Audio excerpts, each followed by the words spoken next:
Welcome to my review of Jonah Hex number 67. Yes, written by Graham Palmiotti. And the artwork is by Burnett. I don't remember his first name, but it's Burnett. It says so right here.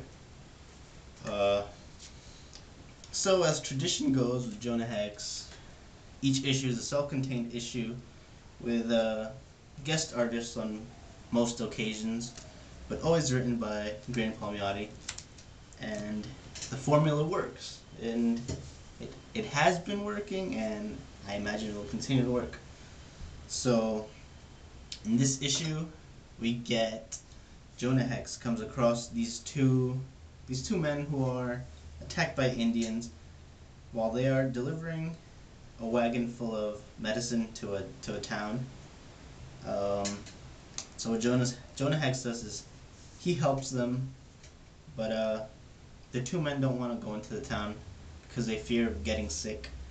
So what Jonah Hex does is he takes their horses, he takes their wagon, and he delivers the medicine to the town all himself, leaving the other two stranded. And yeah, so Jonah Hex comes to this town which is infected by the pox, and yeah, it's pretty soon he meets up with just the last remaining person there, and some stuff really goes down. Hex is wanted for some murders he may or may not have committed, and yeah, again, this is a self-contained story, and Graham Palmiotti have Jonah Hex character down perfectly. I really enjoy their dialogue. It feels really, Western, how it's supposed to feel, and the art was actually pretty good. It wasn't perfect, but I liked it just enough, and I thought it fit the comic and the issue really well. So I'm not gonna be complaining about the art too much. But yeah.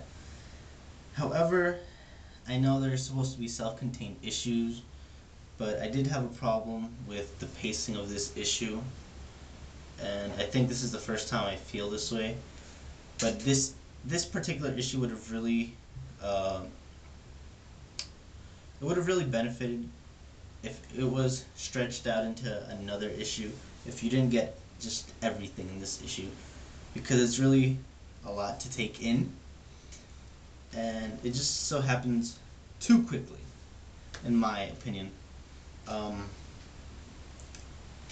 So yeah, another issue would have been great. I wouldn't be complaining if they put out 2 parts. But yeah, the story was interesting. The dialogue was fun. The art wasn't perfect, but it wasn't too bad that it would, take away from the story. But there have been better issues before. But that's not saying this issue is terrible. Terrible. It's definitely worth checking out, and it was, at least it was entertaining. It's not gonna win an Eisner for best single issue, but it was really good. Pretty good. 3.5 out of 5. And again, if you're not reading Jonah Hex, this is a great series because you could jump in at any time. You could go back 3 issues, skip 2 issues, and then pick this up, and you'd still know exactly what's going on in each single issue, because that's what they are, just self-contained stories, and that's just great. So 3.5 out of 5.